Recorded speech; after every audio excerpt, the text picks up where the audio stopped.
আবহাওয়া দপ্তরের ঠিক কি পূর্বাভাস, কোথায় কোথায় বৃষ্টির সম্ভাবনা রয়েছে সে বিষয়ে অবশ্যই আমরা আপনাদেরকে জানাবো। কারণ যেরকম জানা যাচ্ছে আজ সকালে সর্বনিম্ন তাপমাত্রা ছিল 24.7 ডিগ্রি, যা স্বাভাবিকের থেকে 2 ডিগ্রি বেশি।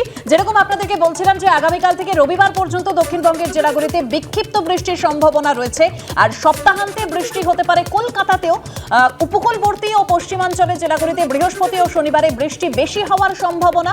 আবহাওয়া দপ্তর জানিয়েছে স্থানীয়ভাবে বজ্রগর্ভ মেঘের কারণেই ভরা বসন্তে বৃষ্টির ভ্রুকুটি।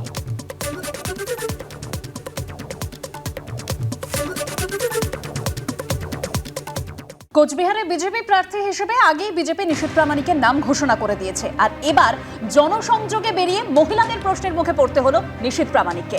গতকাল নাটাবাড়ি বিধানসভার গুড়িয়াহাটিতে জনসংযোগ যাত্রা করেন নিশীথ প্রামাণিক। সে সময় এলাকার মহিলারা মন্ত্রীর কাছে নিকাশির অব্যবস্থা ও খারাপ রাস্তা নিয়ে অভিযোগ জানান।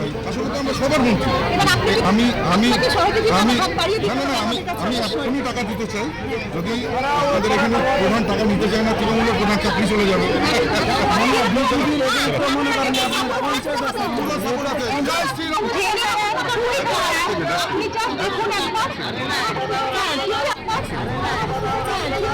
টাকাটা আমার কাছে টাকা আছে ডেভেলপমেন্ট করার জন্য, কিন্তু আমরা টাকা বারবার আপনাদের অঞ্চলকে দিতে চেয়েছি যে আপনারা টাকাটা নিয়ে এলাকার রাস্তাটা করুন, কিন্তু আপনাদের প্রধান ভয় পায়, কারণ বিজেপির আমরা মন্ত্রী, উনি ভাবে তাই। আসলে তো আমরা সবার মন্ত্রী। আমি এখনই টাকা দিতে চাই, যদি আপনাদের এখানে প্রধান টাকা নিতে চায় না, তৃণমূলের প্রধান চাকরি চলে যাবে।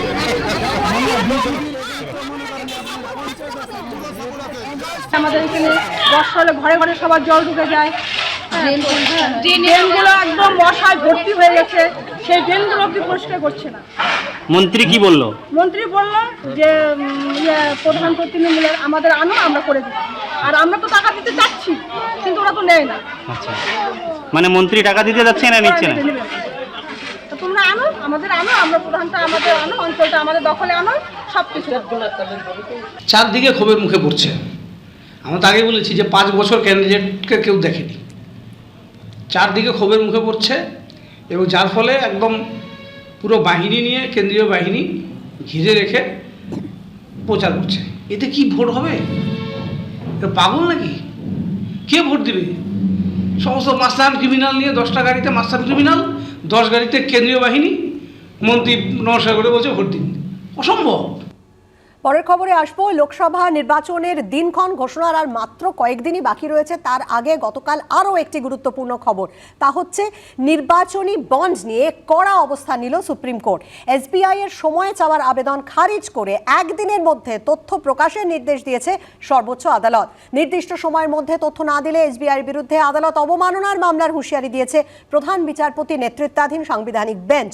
সুপ্রিম কোর্টের নির্দেশ, 15ই মার্চের মধ্যে ওয়েবসাইটে তথ্য আপলোড করবে নির্বাচন কমিশন। নির্বাচনী বন্ড মামলায় সুপ্রিম কোর্টে বড়সড় ধাক্কা খেল স্টেট ব্যাংক অফ ইন্ডিয়া।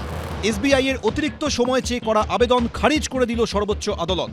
আজকের মধ্যেই নির্বাচনী বন্ড সংক্রান্ত তথ্য জমা দিতে এসবিআইকে নির্দেশ দিল দেশের প্রধান বিচারপতি নেতৃত্বাধীন 5 সদস্যের সাংবিধানিক বেঞ্চ। এর ফলে লোকসভা ভোটের আগে মোদী সরকারের অস্বস্তি বাড়তে পারে বলেই মনে করছে ওয়াকিবহাল মহল। এর আগে নির্বাচনী বন্ড সংক্রান্ত তথ্য 6 মার্চের মধ্যে জমা দেওয়ার জন্য এসবিআইকে নির্দেশ দিয়েছিল সুপ্রিম কোর্ট, কিন্তু সেই তথ্য প্রকাশের জন্য অতিরিক্ত সময় চেয়ে আবেদন করে ব্যাংক কর্তৃপক্ষ। এদিন সেই আবেদনের শুনানি হয় সর্বোচ্চ আদালতে। এসবিআই এর হয়ে সওয়াল করেন আইনজীবী হরিশ সালভে। তিনি বলেন, 2019 থেকে 2024 সালের মধ্যে 22,000-এর বেশি বন্ড কেনা হয়েছে। দুটি সেটে তথ্য থাকার কারণে মোট অঙ্ক 44,000-এর বেশি। তথ্য দিতে সমস্যা নেই, কিন্তু তা সাজাতে সময় লাগবে। এছাড়াও গোপনীয়তা রক্ষা করতে বলা হয়েছিল। তাই তথ্য জমা দেওয়ার সময়সীমা 30শে জুন পর্যন্ত বাড়ানোর আবেদন জানানো হয়েছে। দেশের প্রধান বিচারপতি বলেন, এসবিআইকে তথ্য সংগ্রহ করতে বলা হয়েছিল, এরপর কি সমস্যা? সমাধান করতে তো বলা হয়নি। সালভে সওয়াল করেন, ক্রেতার নাম এবং ক্রয় সংক্রান্ত তথ্য আলাদাভাবে রাখা হয়। এই সমস্ত তথ্য মুম্বাইয়ের সদর দপ্তরে রাখা আছে। বিচারপতি সঞ্জীব খান্না প্রশ্ন তোলেন, তারা যতদূর জানেন সিল করা খামে সব তথ্য আছে, সিল খুলে তথ্য দিতে সমস্যা কোথায়? এসবিআই এর আইনজীবী জানান, ক্রেতার নাম দিতে সমস্যা নেই, তারিখ মেলাতে সময় লাগছে। তখন প্রধান বিচারপতি বলেন, 15ই ফেব্রুয়ারি নির্দেশ দেওয়া হয়েছিল, এতদিন কি করছিলেন তা আমাদের জানানো উচিত ছিল। এসবিআই এর আইনজীবী জানান, সঠিক তথ্য না দিলে ক্রেতা আমাদের বিরুদ্ধে মামলা করতে পারে। দেশের প্রধান বিচারপতি বলেন, এসবিআই সময়সীমা শেষ হওয়ার দুদিন আগে অতিরিক্ত সময় চেয়ে আবেদন করেছে। যদিও petitioners association for Democratic reforms এবং সিপিএম এর তরফে এসবিআই এর বিরুদ্ধে আদালত অবমাননার আবেদন জানিয়েছে। এরপরই সময় বাড়ানোর আবেদন খারিজ করে সুপ্রিম কোর্ট নির্দেশ দেয়, মঙ্গলবার বিজনেস আওয়ারের মধ্যে নির্বাচনী বন্ড সংক্রান্ত তথ্য জমা দিতে হবে এসবিআইকে।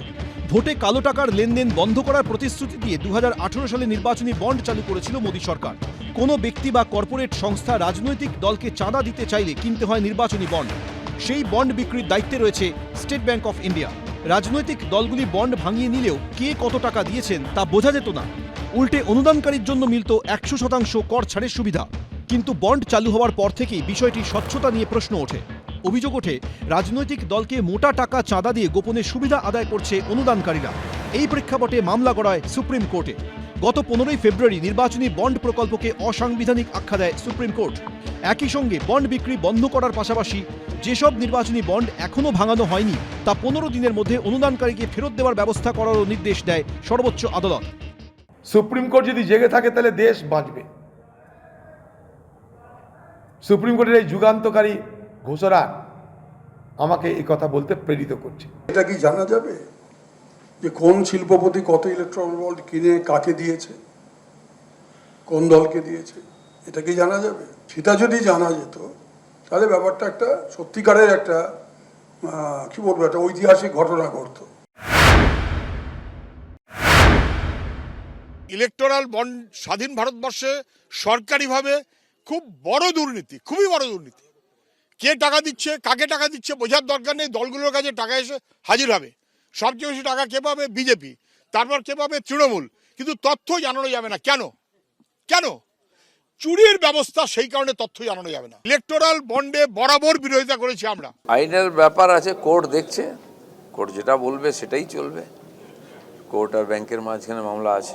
এদিন সুপ্রিম কোর্ট নির্দেশ দিয়েছে 15 মার্চ বিকেল 5টার মধ্যে নির্বাচনী বন্ড সংক্রান্ত বিস্তারিত তথ্য নির্বাচন কমিশনের ওয়েবসাইটে আপলোড করতে হবে। বিজেন্দ্র সিংহ, রাজীব চৌধুরী, আশাবুল হোসেন, এবিপি আনন্দ।